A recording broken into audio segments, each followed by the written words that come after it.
ย้อนยุคเป็งโฮเซไว้สาปอคูว่าหุ่นจุ่มมุนเยอะเธอเป็นว่าจีกูสู่ลุกย้อนนับยังสิและย้อนห้องเป็นความปุกอ่อน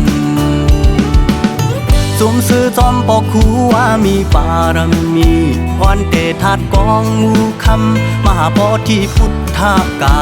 ยาอันเตตั้งกึกลินศาสนาที่เมืองพงลงเจเวงตาขี้เล็กจึงไต่ปอดออกหิมแม่น้ำคองเอากุ้งมุนจอมป้าเจ้าตาหน้าเจ้าเวยาวิจาเฮาข้ากูพายเส้นผู้ครึ่งปองก่อช่างเป็นมาทักอย่าลงตีปึงเกลีพี่สั่งสัดโกนเลยยกมือไว้สาอนุโมทนาเขาหาตั้งเสียงย้อนเลยเศร้าอยู่เตอมุนเตอพุงเงาคู่ว่าบ่เสปึงเฮอมุนลีกูโซจอยโดยจอยลอมเฮอเลยจอมห่มเส้นตั้งนิพพานเมืองคำกาดเย็น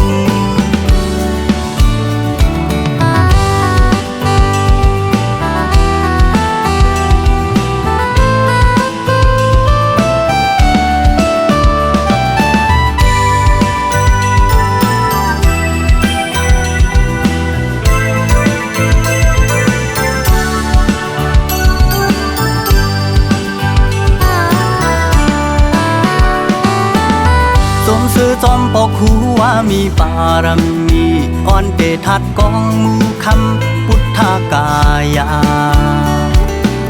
มหาโพธิกึกลินศาสนาที่เมืองพงลงเจเวงตาขี้เล็กจึงไต่ปอดออกหิมแม่น้ำคอง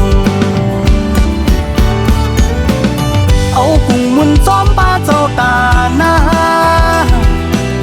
เจ้าเวยาวิจาเฮาข้ากูพายเจ็มผู้ครึ่งปองก่อช่างเป็นมาทัดอย่าลงตีปึงเกลีพี่สร้างสัดโกนเลยยกมือไว้สา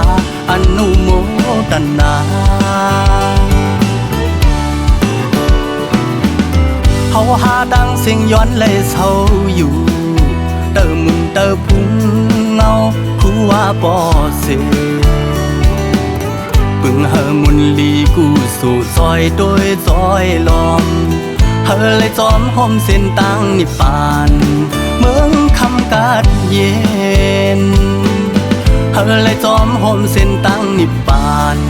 เมืองคำกาดเย็น